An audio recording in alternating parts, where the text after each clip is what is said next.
முருகன் கையில் வேல் இருக்கு தெரியுமா? அது முன்வினையை அகற்றிவிடும் புரியுமா?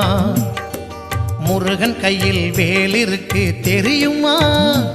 அது முன்வினையை அகற்றிவிடும் புரியுமா? வேலை வணங்கி வந்தால் கிடைக்கும் பலன் கொஞ்சமா? தாளை பணிந்து விட்டால் விதியும் நம்மை மிஞ்சுமா? வேலை வணங்கி வந்தால் கிடைக்கும் பலன் கொஞ்சமா? தாளை பணிந்து விட்டால் விதியும் நம்மை மிஞ்சுமா?